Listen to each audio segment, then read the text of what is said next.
जय हिंद। आज इस वीडियो के माध्यम से हम लोग आरपीएफ कांस्टेबल परीक्षा 20/1/2019 के सेकेंड शिफ्ट में जो क्वेश्चन पूछा गया था उनका हम लोग प्रीवियस ईयर क्वेश्चन को हम लोग कवर करने वाले हैं। पिछले वीडियो में इसका फर्स्ट शिफ्ट का क्वेश्चन हम लोग कवर किए थे। अगर उसका वीडियो देखना चाहते हैं तो उनका लिंक डिस्क्रिप्शन बॉक्स में मिल जाएगा, वहाँ जाके देख सकते हैं। साथ ही में इसका कांस्टेबल को हम लोग कर रहे हैं, साथ ही में हम लोग एसआई का भी स्टार्ट कर दिए हैं। अगर उसका भी वीडियो देखना चाहते हैं तो उनका भी लिंक डिस्क्रिप्शन बॉक्स में मिल जाएगा, वहाँ जाके देख सकते हैं। तो आइए हम लोग इनको शुरू करते हैं। एक नंबर है, लाफर वक्र कर की औसत दर खाली जगह से संबंध प्रदर्शित करता है। लाफर वक्र कर की औसत दर खाली जगह का से संबंध प्रदर्शित करता है। तो किससे करता है? तो ये सरकार के कुल कर राजस्व, सरकार को कुल कर राजस्व से। लाफर वक्र आपूर्ति कक्ष के अमेरिकी अर्थशास्त्र अर्थार लाफर ने वर्ष 1974 में बेल वक्र संश्लेषण विकसित किया था, जिसे लाफर वक्र के नाम से जाना जाता है। यह कर दरों और सरकारों द्वारा एकत्रित कुल कर राजस्व की मात्रा के बीच संबंध दर्शाता है। तो इसका राइट आंसर हो जाएगा बी नंबर। 2 नंबर है, निम्न में से किस खेल से कूदने की क्रिया अनिवार्य रूप से संबंधित है? निम्न में से किस खेल से कूदने की क्रिया अनिवार्य रूप से संबंधित है? तो किस खेल से हैं? तो ये पोल वॉल्ट से। पोल वॉल्ट, जिसे पोल जंपिंग के रूप में भी जाना जाता है, एक ट्रैक और फील्ड इवेंट है जिसमें एक एथलीट कूदने में सहायता के रूप में एक लंबे और लचीले पोल का उपयोग करता है, जो आमतौर पर ग्लास फाइबर या कार्बन फाइबर से बना होता है। तो इसका राइट आंसर हो जाएगा ए नंबर। 3 नंबर है, भारतीय रिजर्व बैंक द्वारा जल निधि समायोजन सुविधा किस वर्ष शुरू की गई थी? तो ये किस वर्ष शुरू की गई थी? तो ये 1998 में शुरू किया गया था। भारतीय रिजर्व बैंक की स्थापना भारतीय बैंक अधिनियम 1934 के प्रावधानों के अनुसार 1 अप्रैल 1935 को हुई थी। अद्यपि प्रारंभ में यह निजी स्वामित्व वाला था। वर्ष 1949 में राष्ट्रीयकरण के बाद इस पर भारत सरकार का पूर्ण स्वामित्व है। भारतीय रिजर्व बैंक द्वारा चल निधि समायोजन सुविधा वर्ष 1998 में शुरू की गई थी। तो उसका राइट आंसर हो जाएगा डी नंबर। 4 नंबर है, निम्न में से कौन सा एक परिश्लिष एयरसोल प्रकार का कोलाइड है? इनमें से कौन सा है? तो ये कोहरा है। सूक्ष्म ठोस कणों अथवा बूंदों की हवा या किसी अन्य गैस में श्लेष मिश्रण को परिशलन को वायुमंडलीय परिशीलन कहा जाता है। धुंध धूल कोहरा परिशिलस कोलाइड का उदाहरण होता है। तो इसका राइट आंसर हो जाएगा सी नंबर। 5 नंबर है, महाभाष्य पुस्तक किसने लिखी? महाभाष्य पुस्तक किसने लिखी है? तो ये पतंजलि ने लिखा। महाभाष्य पुस्तक के लेखक पतंजलि हैं। यह पतंजलि द्वारा लिखित एक टीका है जो माननी के अष्टाध्यायी और कात्यायन के वार्तिक के कुछ चुने हुए सूत्रों पर लिखित है। इसमें शिक्षा, व्याकरण और निरुक्त पर चर्चा की गई है। तो इसका राइट आंसर हो जाएगा बी नंबर। 6 नंबर है, भारत में वास्को डी गामा सबसे पहले कहाँ पर उतरा? तो ये कहाँ पर उतरा था? तो ये कालीकट में उतरा था। पुर्तगाल समुद्री यात्री वास्को डी गामा सन 1498 को भारत की कालीकट नामक स्थान पर उतरा था। कालीकट के तत्कालीन शासक जोमरिन ने वास्को डी गामा का स्वागत किया था। गौरतलब है कि 1502 ईस्वी में वास्को डी गामा की दूसरी बार भारत आया और कोची के राज्यों से व्यापार करने का समझौता किया। इसके तहत मसालों का कारोबार करने की संधि हुई। 1524 ईस्वी में वास्को डी गामा तीसरी बार भारत पहुंचा और यहीं पर उसकी मृत्यु हो गई थी। आगे 7 नंबर, यदि कोई वस्तु तारों के रूप में ढाली जा सकती है तो वह कहलाती है। यदि कोई वस्तु तारों के रूप में ढाली जा सकती है तो उसको क्या कह सकते हैं? तो ये नम्य कहा जा सकता है। तारों और केबल के द्वारा ही इलेक्ट्रिकल पावर को एक स्थान से दूसरे स्थान तक पहुंचाया जा सकता है। यदि कोई वस्तु तारों के रूप में ढाली जा सकती है तो वह नम्य वस्तु कहलाती है। तो उसका राइट आंसर हो जाएगा डी नंबर। 8 नंबर है दमन और दीव के समीप रेखा किस भारतीय राज्य से मिलती है? तो किस भारतीय राज्य से मिलती है? तो ये गुजरात से मिलती है। दमन और दीव केंद्र शासित प्रदेशों हैं जो गुजरात राज्य के निकट स्थित हैं। गौरतलब है कि वर्ष 1961 से 1987 तक दमन दीव गोवा केंद्र शासित प्रदेश की हिस्सा था, परंतु 1987 में जब गोवा राज्य बना तो उसे अलग केंद्र शासित प्रदेश बना दिया गया। वर्ष 2020 में दादरा और नगर हवेली तथा दमन और दीव को विलय द्वारा एक केंद्र शासित प्रदेश दादरा और नगर हवेली एवं दमन एवं दीव बनाया गया। तो उसका राइट आंसर हो जाएगा बी नंबर। 9 नंबर है चाक्यूर कूथु प्रसिद्ध नृत्य शैली है। चाक्यूर कूथु प्रसिद्ध नृत्य शैली है। ये कहाँ का ये नृत्य शैली है? तो ये है चाक्यूर कूथु केरल की एक प्रसिद्ध नृत्य शैली है। यह मुख्य रूप से अत्यधिक परिष्कृत एक कलाप का एक प्रकार है जिसमें कलाकार हिंदू महाकाव्य और पुराणों से कहानियों का वृत्तांत प्रस्तुत करता है। इस शैली में नेतर्क चेहरे के विभिन्न भावों और इशारों के माध्यम से कहानी सुनाते हैं। तो उसका राइट आंसर हो जाएगा डी नंबर।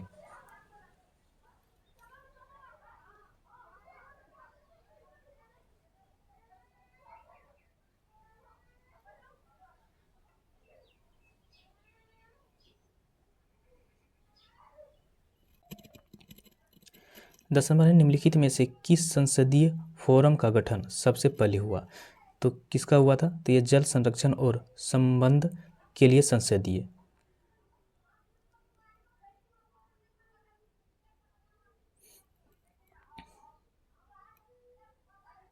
पहला संसदीय फोरम वर्ष 2005 में जल संरक्षण और प्रबंधन पर गठित किया गया था। इसके बाद 7 और संसदीय मंचों का गठन किया गया था। वर्तमान में 8 संसदीय मंच जो क्रमशः जल संरक्षण और प्रबंधन पर संसदीय मंच, युवाओं और संसदीय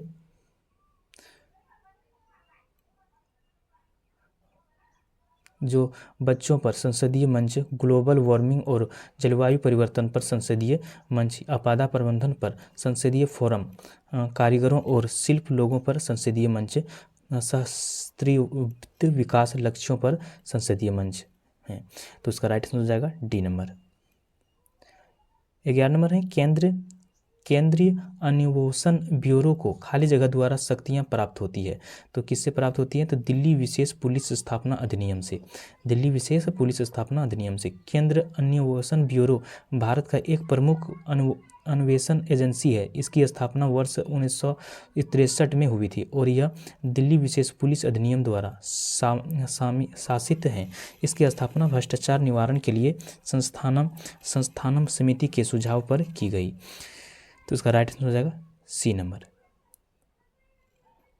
12 नंबर है महात्मा गांधी राष्ट्रीय ग्रामीण रोजगार गारंटी योजना का लक्ष्य न्यूनतम कितने दिनों का रोजगार प्रदान करना है? तो कितने दिन तक? तो ये 100 दिनों का रोजगार भत्ता। राष्ट्रीय रोजगार योजना नरेगा जो विश्व का सबसे बड़ा काम गारंटी कार्यक्रम को 5 सितंबर 2005 को अधिनियमित किया गया था, जिसको 2 फरवरी 2006 को लागू कर दिया गया। अद्यापि नरेगा का नाम 2 अक्टूबर 2009 को मनरेगा महात्मा गांधी राष्ट्रीय रोजगार योजना कर दिया। यह वैधानिक न्यूनतम मजदूरी को सार्वजनिक कार्य से संबंधित अकुशल श्रम करने के इच्छुक किसी भी ग्रामीण परिवार के वयस्क सदस्यों के लिए प्रत्येक वित्तीय वर्ष में 100 दिन का रोजगार के लिए कानूनी गारंटी प्रदान करता है। तो उसका राइट आंसर हो जाएगा सी नंबर। 13 नंबर है किसकी संस्तुति पर केंद्रीय सत्कर्ता आयोग की स्थापना की गई? तो ये किया गया है संस्थानम समिति की।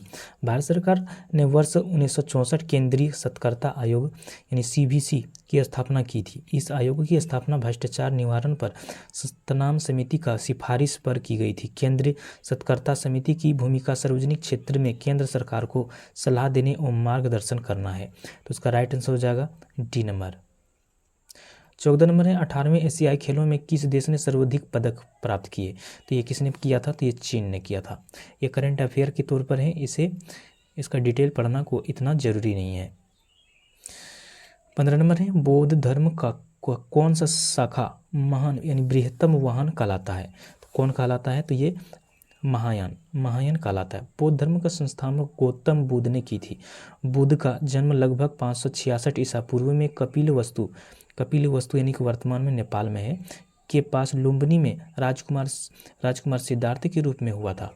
गौरतलब है कि बुद्ध की मृत्यु के बाद गौतम बौद्ध धर्म दो पंथों में बंट गया था, जो हिनायन और महायान नाम से जाने जाते हैं। यह हिनायन बुद्ध की मूल शिक्षा का अनुसरण करता है, वहीं पर महायान मूर्ति पूजा और मंत्रों पर विश्वास करते हैं। तो इसका राइट आंसर हो जाएगा सी नंबर महायान। 16 नंबर है महिलाओं में पाए जाने वाले लिंगी गुणसूत्र कौन से हैं? लिंगी गुणसूत्र कौन से होते हैं महिलाओं में?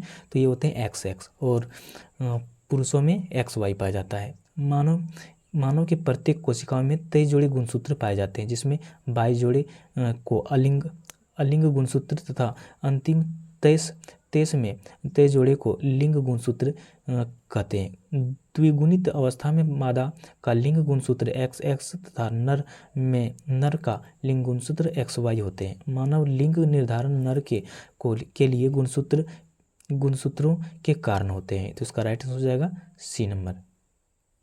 17 नंबर है केंद्रीय सत्कर्ता आयोग के सदस्यों का कार्यकाल कितना होता है? तो इसका कार्यकाल कितना होता है? तो इसका कार्यकाल होता है आपका केंद्र सत्कर्ता आयोग अधिनियम 2023 के अंतर्गत केंद्र सत्कर्ता आयोग का केंद्र सत्कर्ता के 2 सत्कर्ता आयुक्तों के नियुक्त का प्रावधान किया गया है। सत्कर्ता आयुक्त का कार्यकाल 4 वर्ष या पद ग्रहण करने वाले 65 वर्ष की आयु प्राप्त करने तक होती है। तो उसका राइट आंसर हो जाएगा डी नंबर। आगे मनुष्य का कान खाली जगह की आवृत्ति से अधिक की ध्वनियाँ नहीं सुन पाती है, तो कितनी से? तो 20 से लेकर 20,000 हर्ट्ज से अधिक नहीं सुन पाता है। ध्वनि तरंग एक प्रकार की अनुदैर्ध्य यांत्रिक तरंग होती है, जिन्हें यांत्रिक तरंगों की प्रवृत्ति 20 हर्ट्ज से लेकर 20,000 हर्ट्ज के बीच होती है। इनकी अनुभूति मानव कान के द्वारा होती है, इसे श्राव्य तरंगें कहते हैं, जबकि 20 हर्ट्ज से नीचे तरंगों की अश्रव्य तरंगें कहते हैं। इसे मानव कान सुन नहीं सकता है तथा 20 हर्ट्ज से ऊपर की तरंगों को भी मानव कान नहीं सुन सकता है। तो इसका राइट आंसर हो जाएगा सी नंबर। 19 नंबर है डांडिया रास निम्न में से किस राज्य का पारंपरिक लोक नृत्य है? डांडिया रास निम्न में से किस राज्य का पारंपरिक नृत्य है? तो यह है आपका गुजरात का। यहीं से कुछ मुख्य नृत्य भी दिया हुआ है। पंजाब जो है वो झूमर है वहाँ का, राजस्थान का घूमर, गुजरात का डांडिया और महाराष्ट्र का है लावनी। 20 नंबर है राष्ट्रीय मानवाधिकार आयोग का अध्यक्ष कौन होता है? तो इसका कौन होता है? तो ये होता है भारत का सेवानिवृत्त मुख्य न्यायाधीश। राष्ट्रीय मानवाधिकार आयोग एक स्वतंत्र संवैधानिक संस्था है, जिसकी स्थापना मानव अधिकार संरक्षण अधिनियम 1993 के प्रावधानों के तहत 12 अक्टूबर 1993 को की गई थी। इस आयोग में एक अध्यक्ष व 5 सदस्य पूर्णकालिक तथा 2 डीम्ड सदस्य होते हैं। आयोग के अध्यक्ष भारत का कोई सेवानिवृत्त मुख्य न्यायाधीश ही बन सकता है। आयोग के अध्यक्ष और सदस्यों की कार्यकाल 5 वर्षों या 70 वर्षों की उम्र जो भी पहले हो तक जाता है। तो उसका राइट आंसर हो जाएगा आपका सी नंबर। 21 नंबर है दिए गए विकल्पों में से कौन सा क्रिया जिम्नास्टिक से संबंधित नहीं है? तो कौन सा नहीं है? तो यह है वॉली। जिम्नास्टिक एक ऐसा खेल है जिसमें शारीरिक व्यायाम शामिल है, जिसमें संतुलन, शक्ति, लचीलापन, चपलता, समन्वय, संपन्न और धैर्य की आवश्यकता होती है। फ्रेडरिक लुडविन को जिम्नास्टिक का पिता माना जाता है। जिम्नास्टिक से संबंधित शब्द इस प्रकार हैं: राउंड ऑफ, कार्डव्हील, हैंडस्टैंड इत्यादि होते हैं।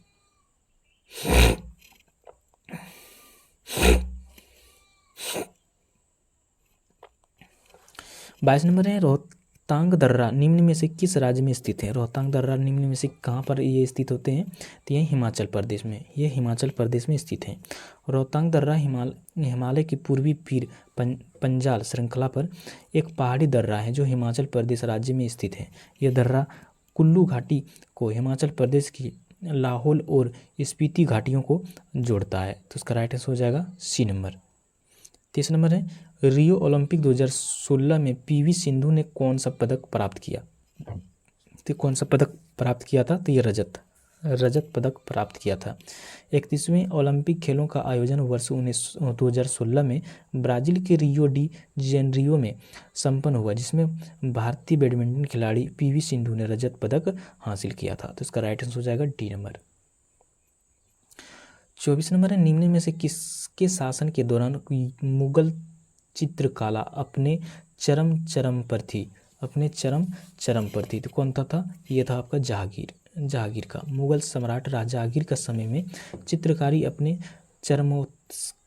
चरमोत्कर्ष पर थी। उसने हेरात के अग्रराजा के नेतृत्व में आगरा में एक चित्रशाला की स्थापना की। जहांगीर के समय में प्रमुख चित्रकारों में फारूक बेग, दौलत मनोहर, बिशनदास मशहूर एवं अब्बुल हसन थे। गौरतलब है कि जहांगीर चित्रकला का बड़ा कुशल पारखी था। जहांगीर के समय में चित्रकला का स्वर्ण काल माना जाता है। तो इसका राइट आंसर हो जाएगा सी नंबर। 25 नंबर है माध्यम के तापमान को बढ़ाने पर ध्वनि की गति खाली जगह होती है। माध्यम के तापमान को बढ़ाने पर ध्वनि की गति क्या होता है? तो ये आपका बढ़ जाता है। माध्यम के तापमान में वृद्धि के साथ ध्वनि की गति बढ़ जाती है। माध्यम उच्च तापमान पर अणुओं की अधिक ऊर्जा होते हैं, वे तेजी से कंपन होते हैं। तेजी से आणविक कंपन की वजह से ध्वनि तरंगों की गति तेजी हो जाती है। ध्वनि की गति ठोस में सबसे अधिक होती है, फिर वह तरल में होते और गैस में सबसे कम होती है, धीमी हो जाती है। तो उसका राइट आंसर हो जाएगा डी नंबर। 26 नंबर है संयुक्त राष्ट्र के नए सतत विकास लक्ष्य यानी SDGs के अनुसार कब तक हर प्रकार की निर्धनता दूर करने का लक्ष्य रखा गया है? तो कब तक? ये 2030 तक। सतत विकास लक्ष्यों को अपनाने का फैसला संयुक्त राष्ट्र शिखर सम्मेलन में किया गया था। इस संबंध में महासभा की बैठक न्यूयॉर्क में आयोजित की गई थी, जिसमें 15 साल के लिए 17 लक्ष्य तय किया गया था। इन लक्ष्यों में हर प्रकार की निर्धनता को दूर करने का लक्ष्य भी शामिल है। इस लक्ष्य को प्राप्त करने की निर्धनता अवधि वर्ष 2030 रखी गई है। तो इसका राइट आंसर हो जाएगा सी नंबर। 27 नंबर है लाई हॉर्बा त्यौहार निम्न में से किस राज्य में मनाया जाता है? लाई हॉर्बा त्यौहार निम्न में से किस राज्य में मनाया जाता है? तो ये मनाया जाता है मणिपुर में। मुख्य त्यौहार और राज्य से संबंधित कुछ हैं। ओनम जो है ये केरल में मनाया जाता है, गुर्जे जम्मू कश्मीर में, लाई हॉर्बा मणिपुर में और गणगौर जो है ये राजस्थान में मनाया जाता है। 28 नंबर है हर्यक वंश का स्थापक कौन था? हर्यक वंश का संस्थापक कौन था? तो बिंबुसार था। बिंबुसार ने 544 ईसा पूर्व में हर्यक वंश की स्थापना की, जिसे मगध साम्राज्य के वास्तविक संस्थापक माना जाता है। इसकी राजधानी गिरिवर्ज था। इस वंश का अंतिम शासक नागदासक था, जिसको 1413 ईसा पूर्व में शिशुनाग ने तख्ता पलटकर शिशुनाग वंश का स्थापना की। तो उसका राइट आंसर हो जाएगा सी नंबर। 29 नंबर है जीवन के लिए सहायक पृथ्वी की सबसे ऊपरी परत क्या कहलाती है? जीवन के लिए सहायक पृथ्वी की सबसे ऊपरी परत क्या कहलाती है? तो ये स्थलमंडल कहलाता है। पृथ्वी की सबसे ऊपरी व बाहरी व ऊपरी परत को भूपट्टिक या स्थलमंडल कहते हैं। इसी पर प्राणी जगत निवास करते हैं तथा यह जीवन के लिए सहायक है। यह मुख्य रूप से 2 प्रकार के होते हैं, महासागरीय स्थलमंडल और महाद्वीपीय स्थलमंडल। तो उसका राइट आंसर हो जाएगा बी नंबर। 30 नंबर है कोरबा कोयला खाने किस राज्य में पाई जाती है? कोयला खाने किस राज्य में पाई जाती है? ये छत्तीसगढ़ में है। कोरबा कोयला खदान छत्तीसगढ़ के कोरबा जिले में है। इसी जिले में सर्वाधिक कोयला की खानें हैं। कोरबा खांदी की सहायक नदी सहदेव नदी के बेसिन में स्थित है। भारत में कोयले की सबसे बड़ा भंडार झारखंड, उड़ीसा, छत्तीसगढ़, पश्चिम बंगाल और तेलंगाना और महाराष्ट्र हैं। तो इसका राइट आंसर हो जाएगा सी नंबर। 31 नंबर है, भारत में खारे पानी की सबसे बड़ी झील कौन सी है? खारे पानी की सबसे बड़ी झील कौन सा है? तो ये है चिल्का झील। चिल्का झील एशिया के सबसे बड़े खारे पानी का खारे पानी की लेगुन और विश्व से दूसरी सबसे बड़ी तटीय लेगुन है। वर्ष 1981 में चिल्का झील का रामसर कन्वेंशन के तहत अंतर्राष्ट्रीय महत्व की पहली भारतीय आर्द्रभूमि नियमित किया गया था। तो इसका राइट आंसर हो जाएगा बी नंबर। 32 नंबर है, राष्ट्रीय मानवाधिकार आयोग किस मंत्रालय के अंतर्गत आता है? तो ये राष्ट्रीय मानवाधिकार आयोग किस मंत्रालय के अंतर्गत आता है? ये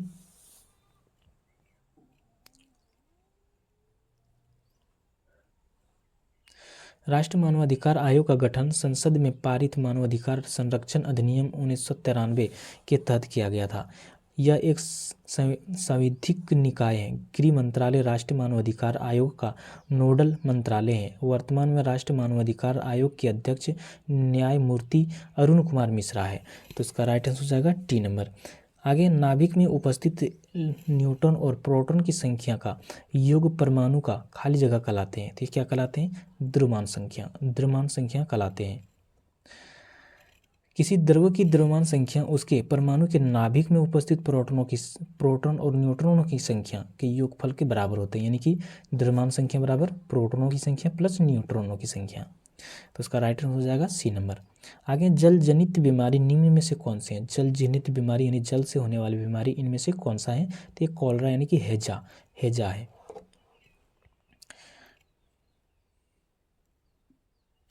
35 नंबर है, वेफिन द्वीप निम्न में से किस महाद्वीप में स्थित है? वेफिन द्वीप निम्न में से किस महाद्वीप में है? तो ये उत्तरी अमेरिका में है।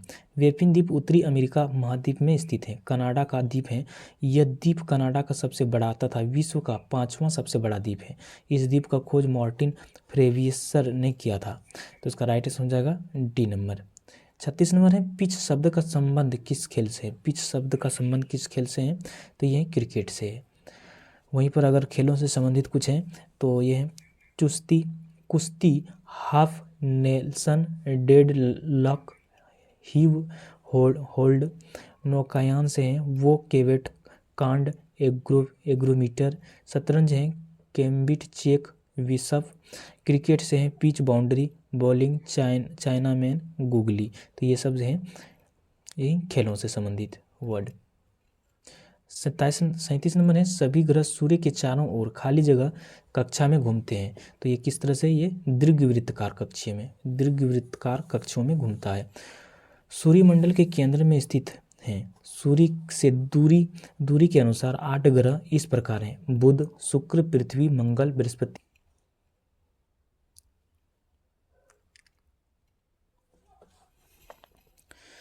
38 नंबर है, कोशिका के सूत्री विभाजन के पश्चात जनक कोशिका की तुलना में संचित कोशिका में खाली जगह बचते हैं। तो ये क्या बचते हैं? तो ये सूत्री विभाजन अवस्था कोशिका चक्र की सर्वाधिक नाटकीय अवस्था होती है, जिसमें कोशिका के सभी घटकों का बृहद पुनर्गठन होता है।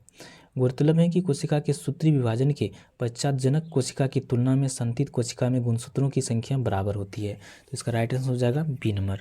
आगे, मौजूदा सेवा को एक नई सेवा के रूप में फिर से लागू करने के लिए दिए गए अनुदान को कहा जाता है। दिए गए अनुदान को क्या कहा जाता है? टोकन अनुदान कहा जाता है। सांकेतिक यानी टोकन अनुदान तब दिया जाता है जब किसी नई सेवा पर प्रस्तावित व्यय को पूरा करने के लिए धन पुनः विनियोजन द्वारा उपलब्ध कराया जा सकता है। यहाँ तब यह है कि धन को एक मद से दूसरे मद में स्थानांतरित करना पुनः विनियोजन कहलाता है। इसे अतिरिक्त खर्च की आवश्यकता नहीं है। तो उसका राइट आंसर हो जाएगा सी नंबर। चित्तौड़ में विजय स्तंभ की स्थापना किसने करवाई? चित्तौड़ में विजय स्तंभ की स्थापना किसने करवाई थी? ये करवाई थी राणा कुंभा ने करवाई थी। विजय स्तंभ राजस्थान के चित्तौड़गढ़ में चित्तौड़ किले के भीतर स्थित एक भव्य विजय स्तंभ स्मारक है। इस स्तंभ का निर्माण मेवाड़ के हिंद राजपूत राणा कुंभ ने वर्ष 1437 ईस्वी में महमूद खिलजी को हराने को उपलक्ष्य के रूप में करवाया था। इसके वास्तुकार राव जेता था। यह स्तंभ भगवान विष्णु का को समर्पित हैं। इसका राइट आंसर हो जाएगा बी नंबर। आगे, भारत के राष्ट्रपति का कार्यकाल कितने समय का होता है? कार्यकाल कितने समय का इसका होता है? तो ये 5 वर्ष का होता है। भारत का राष्ट्रपति राज्य का प्रमुख और भारत का प्रथम नागरिक होता है।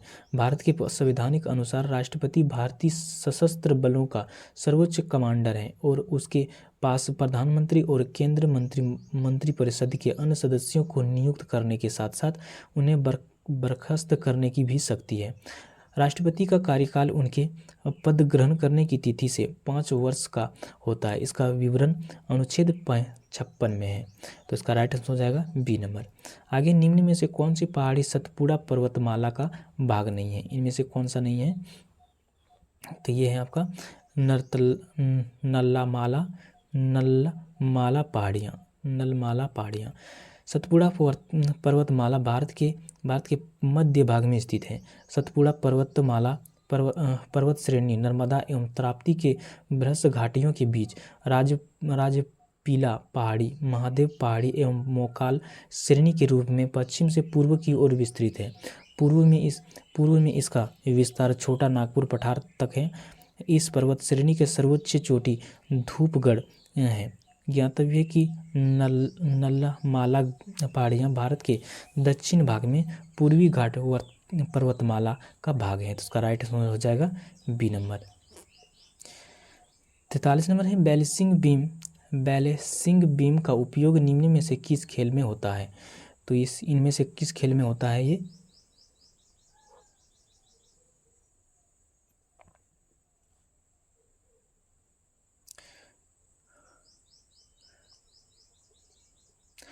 कुछ खेलों का इसमें शब्दवाली दिया है। ताइक्वांडो, येल ग्रेड ऑर्क हेड है, gymnastic, balancing beam, floor exercise, पशु आप हैं। तो इसका हो जाएगा जिम्नास्टिक में बैलेंसिंग बीम, यानी बैलेंसिंग बीम जिम्नास्टिक में उपयोग किया जाता है। बालवारबाजी क्वायर एपे सेबर से संबंधित है। स्क्वैश में जेंग, ड्रॉप शॉट और निकस है। इसका राइट आंसर हो जाएगा बी नंबर। 44 नंबर है, घर्षण बल किसी वस्तु की गति को खाली जगह करता है। घर्षण बल किसी वस्तु को क्या देता है? तो ये देता है विरोध करता है, विरोध। घर्षण एक प्रकार के विरोधी बल है जो वस्तु की गति का विरोध करता है। गौरतलब है कि जब दो वस्तु आपस में संपर्क में आती है तो उनके संपर्क पृष्ठ पर घर्षण बल कार्य करता है। जब बल वस्तु के समांतर या संपर्क पृष्ठ के समांतर कार्य करता है तो घर्षण बल दो प्रकार के होते हैं, स्थैतिक घर्षण और स्पर्शी अथवा गतिज घर्षण होते हैं। तो इसका राइट आंसर हो जाएगा बी नंबर। 45 नंबर है, राज्य मानवाधिकार आयोग के अध्यक्ष की नियुक्ति किसके द्वारा की जाती है? तो ये किसके द्वारा की जाती है? तो ये राज्यपाल के द्वारा की जाती है। राज्य मानवाधिकार आयोग एक गैर संवैधानिक किंतु संवैधानिक निकाय है जिसका गठन संसद द्वारा पारित मानवाधिकार संरक्षण अधिनियम के द्वारा किया गया है। आगे, निम्न में से कौन सी नदी भारत का सबसे बड़ा डेल्टा बनाता है? तो कौन सा? तो ये गंगा नदी जो है ये भारत का सबसे बड़ा डेल्टा बनाने वाली नदी है। नदी के मुहाने पर त्रिकोणीय आकार का निक्षेपण विशेषता को डेल्टा कहा जाता है। नदी अपने मुहाने के पास अत्यंत धीमी गति से बहती है जिससे नदी कई वितरिकाओं में बांटकर अपने साथ लाए ठोस पदार्थ को तरल में जमाव करने लगती है। गंगा नदी भारत का सबसे बड़ा डेल्टा बनाती है जो बंगाल की खाड़ी में गिरती है। तो इसका राइट आंसर हो जाएगा ए नंबर। 47 नंबर है, निम्न में से कौन सा शास्त्रीय नृत्य हिंदुस्तानी संगीत पर आधारित है? तो ये कौन सा है? तो ये कथक।